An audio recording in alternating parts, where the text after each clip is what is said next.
Hi friends, welcome to my channel. இன்றைய பதிவு புதினா சட்னியை நான் சொல்கிற மெத்தடில் நீங்கள் ஒரு டைம் அரைச்சி பாருங்கள். பிடிக்காதவங்க கூட இன்னும் 2 இட்லி வேணும்னு சேர்த்து சாப்பிடுவாங்க. வாங்க ஃப்ரெண்ட்ஸ், வீடியோக்குள்ளே போகலாம். சட்னிக்கு தேவையான பொருட்கள் என்னென்னு பார்க்கலாம். 200 கிராம் சின்ன வெங்காயம், 1 ஸ்பூன் கடலைப்பருப்பு, 1 ஸ்பூன் உளுந்தம்பருப்பு, 5 வரமிளகாய், 10 பல் பூண்டு, இஞ்சி 1 பீஸ் எடுத்துக்கோங்க. நம்ம புதினா சட்னி அரைக்கும் போது புதினா எந்த அளவுக்கு எடுத்துக்கிறோமோ அதே அளவுக்கு சம அளவாக கருவேப்பிலையும் கொத்தமல்லி தலையும் நீங்கள் எடுத்துக்கோங்க. நம்ம இந்த கொத்தமல்லியையும் கருவேப்பிலையும் சேர்க்கும்போது புதினாவோட வாசமே வராது. சட்னி எப்படி ரெடி பண்ணுறதுன்னு பார்க்கலாம் வாங்க. ஸ்டவ் ஆன் பண்ணி கடாய் எடுத்து வச்சுங்க. கடாய் ஹீட் ஆனதுக்கப்புறம் 2 ஸ்பூன் நல்லெண்ணெய் சேர்த்து நம்ம எடுத்து வச்சுருக்கிற பொருளெல்லாம் சேர்த்துக்கலாம்.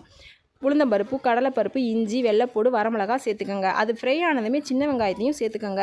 சின்ன வெங்காயம் சேர்த்ததுனே நம்ம 1/4 ஸ்பூன் உப்பு சேர்த்துக்குவோம் வெங்காயம் வதங்கிறதுக்காக.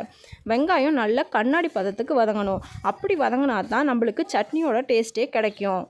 இப்போ பார்த்தீங்கன்னா தெரியும், வெங்காயமானது கண்ணாடி பத அளவுக்கு வதங்கிடுச்சு. இந்த ஸ்டேஜில் நம்ம எடுத்து வச்சுருக்கிற தலைகளை சேர்த்துக்கலாம். சேர்த்ததுக்கப்புறம் நல்லா கொஞ்சம் நேரம் ஃப்ரை பண்ணுங்கள். ஃப்ரை பண்ணிகிட்டு இருக்கும்போதே நம்ம சட்னிக்கு தேவையான அளவு புளி சேர்த்துக்கலாம்.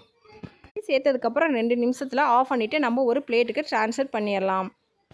தாளிப்புக்கு அதே கடாயில் 1 ஸ்பூன் எண்ணெய் ஊற்றிட்டு கடுகு, கடலைப்பருப்பு சேர்த்துக்கோங்க. உளுந்தப்பருப்பு 1/2 ஸ்பூன் சேர்த்துக்கோங்க. பொரிஞ்சதுமே கருவேப்பிலை சேர்த்துக்கோங்க. பெரிய மிக்ஸி ஜாரில் நீங்கள் எடுத்து வச்சுருக்க பொருளெல்லாம் சேர்த்து தண்ணி ஊற்றி நைஸ் பேஸ்ட்டாக அரைச்சி எடுத்துக்கோங்க. அரைச்ச பேஸ்ட்டை தாளிப்பில் சேர்த்துக்கலாம். இப்போ பார்த்தீங்கன்னா சுவையான புதினா சட்னி ரெடி. இந்த முறையில் நீங்கள் புதினா சட்னி ரெடி பண்ணி பார்த்துட்டு நம்மளோட சேனலுக்கு கமெண்ட் பண்ணுங்கள். இந்த பதிவு உங்களுக்கு பிடிச்சிருந்தா நம்மளோட சேனலை லைக் பண்ணுங்கள், ஷேர் பண்ணுங்கள், சப்ஸ்கிரைப் பண்ணுங்கள். நம்மளோட சேனலில் ஆன்மீக தகவல்கள், சமையல்கள் மற்றும் கோலங்கள் இந்த மாதிரி அப்லோட் பண்ணிகிட்ருக்கோம்.